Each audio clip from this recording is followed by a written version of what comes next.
Pioneered by earlier English poets like Geoffrey Chaucer and Sir Thomas Wyatt, iambic pentameter became popular and widely used during the 1580s and 1590s, when Shakespeare was first cutting his teeth as a poet and playwright. Cutting his teeth means he was just beginning to establish himself as a poet. Iambic pentameter is a prestigious and important meter. Using it in a sonnet, Shakespeare suggests that he takes his topic seriously, that he considers the speaker's struggles to be dignified and weighty. Shakespeare is one of the acknowledged masters of iambic pentameter. The reader can see the mastery in the way he works metrically variations into the poem. These variations keep the rhythm of the poem lively without upsetting its overall flow or attracting too much attention to themselves. For example, line 3 contains an anapest midway through the line. I sigh the lack of many a thing I sought. The anapest, which means a material foot consisting of two short or unstressed syllables followed by one long or stressed syllable, gives the line a slight hiccup, a slight syncopation, but it does not distract the reader or call too much attention to itself. Shakespeare is able to maintain a strong rhythm throughout the poem while also incorporating the variations necessary to keep the poem lively and engaging. The rhyme scheme.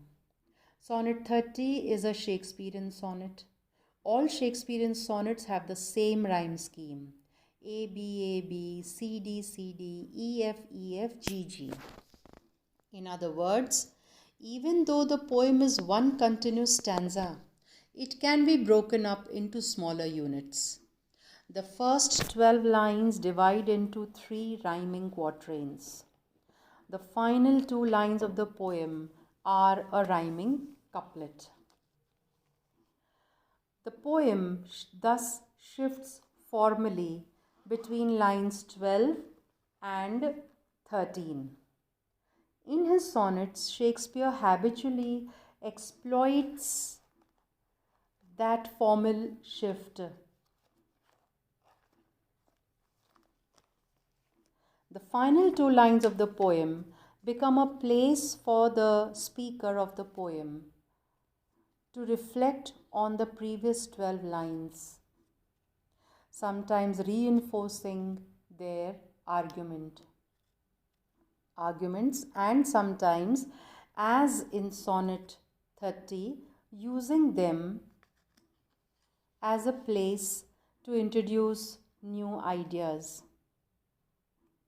This is called the volta or the turn. The introduction of the rhyming couplet, whose rhyme scheme is GG, as opposed to the alternating rhymes of the rest of the sonnet, for example AB, captures that shift. The rhymes in Sonnet 30 are strong and straightforward. Although the rhyme between past and waste in lines 2 and 4 and the rhyme between foregone and moan in lines 9 and 11 sound like slant rhymes to modern ears, they wouldn't have to Shakespeare. English pronunciation has changed since he wrote the poem. For Shakespeare's early readers, these would have been perfect rhymes.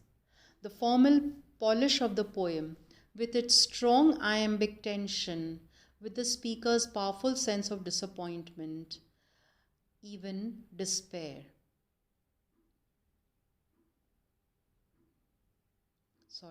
With its strong and iambic pentameter and its clear, strong rhymes, thus stands in tension with the speaker's powerful sense of disappointment, even despair. Now let us take a look at the speaker of the poem. The speaker of Sonnet 30 is full of regrets, disappointments, and sorrows.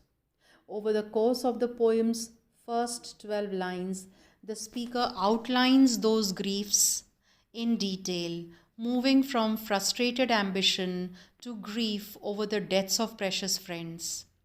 The speaker seems obsessed with these setbacks and regrets.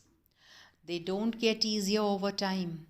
Whenever the speaker remembers them, they are just as painful. However, the speaker also has a dear friend, someone whom the speaker cares about deeply.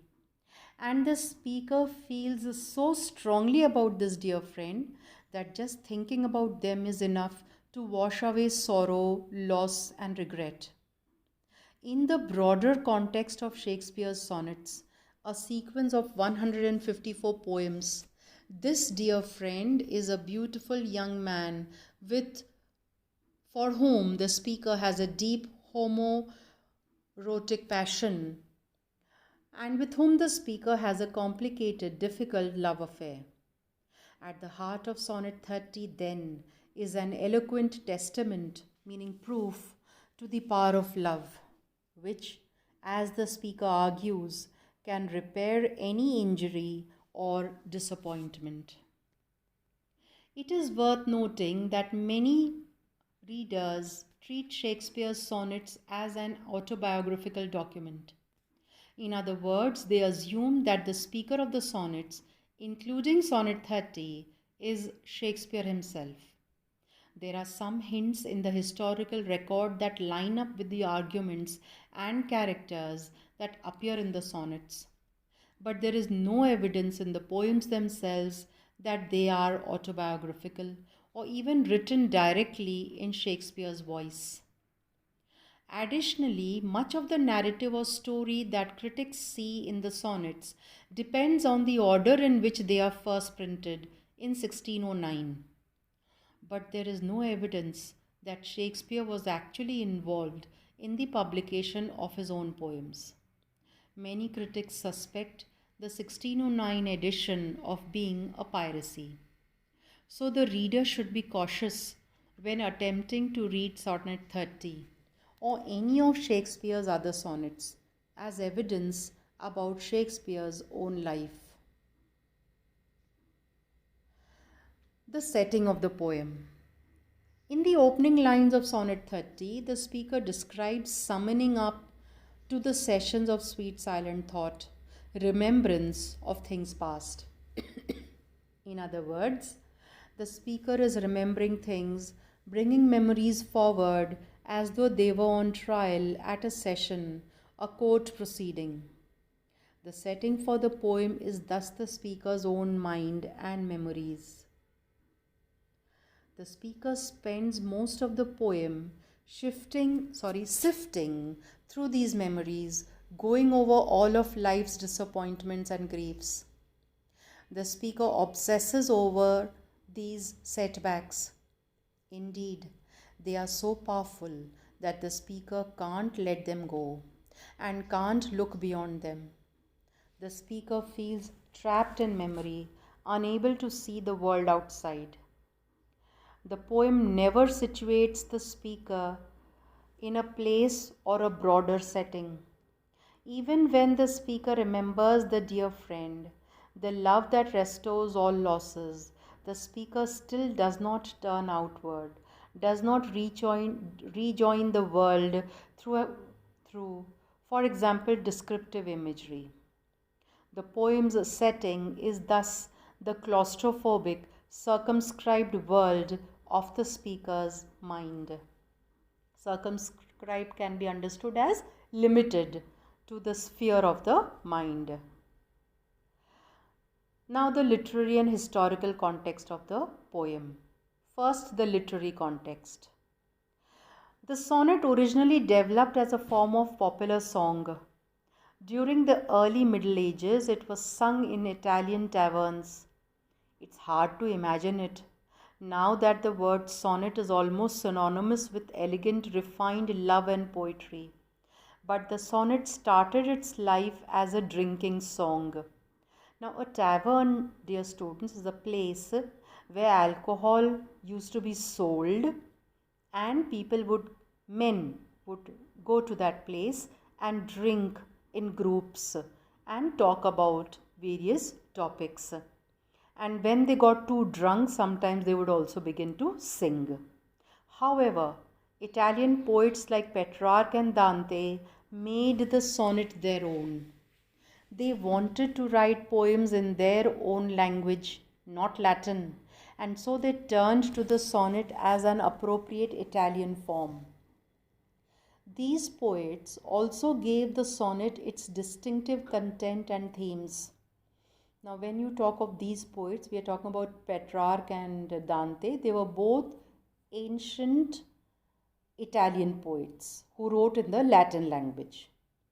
They used the sonnet to write achingly beautiful and passionate love poems for beautiful, inaccessible women. Most of the poets who followed them adopted this gender dynamic. Shakespeare's sonnets are among the only that articulate homoerotic passion, that is, his feelings for another man, a person of the same sex as him, instead of a traditionally heterosexual desire. Heterosexual is when a relationship is between a man and a woman, people of opposite sexes. From Italy, the sonnet spread across Europe, becoming for several centuries one of the most popular poetic forms. The sonnet reached England relatively late in its history. By the time English poets began writing sonnets in the 1530s and 1540s, Petrarch and Dante's experiments were several centuries old. They were long dead and gone, both these poets. But English poets thoroughly embraced the form. Following the publication of Sir Philip Sidney's Astrophil and Stella in 1590, there was a sonnet craze.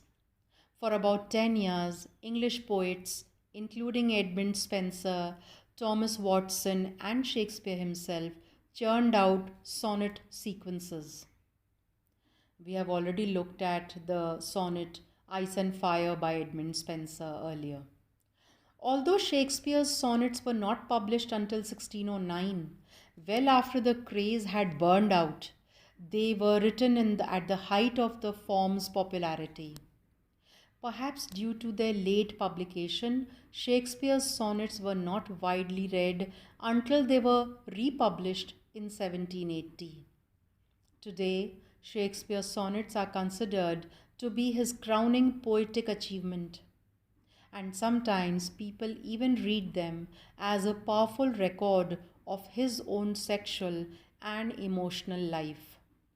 But they were largely neglected, even forgotten in his own time.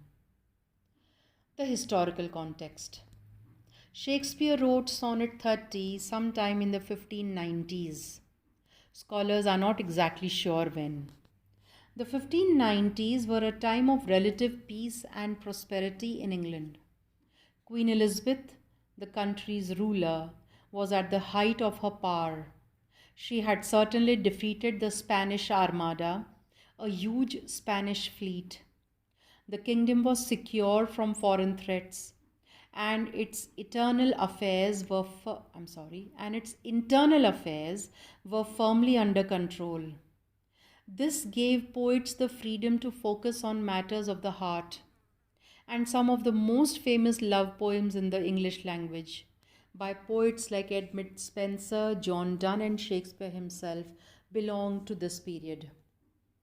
That peace and prosperity would not last long.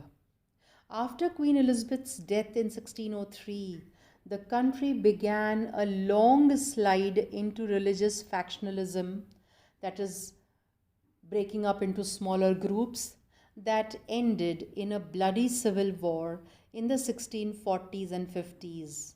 This is when King Charles I was put to death and his son had to run away and take refuge in France.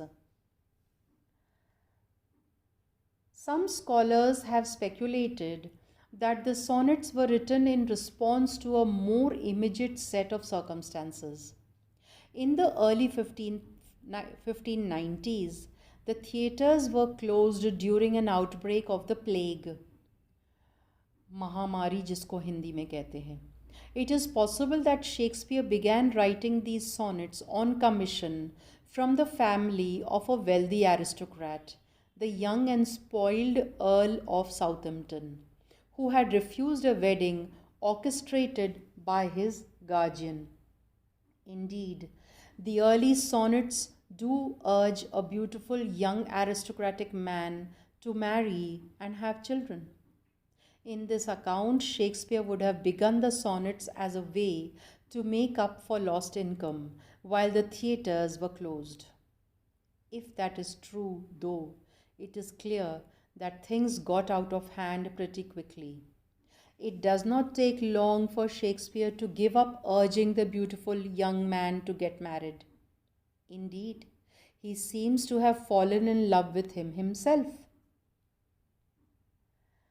And with this, we end the analysis of the poem Sonnet number 30, When to the Sessions of Sweet Silent Thought by William Shakespeare.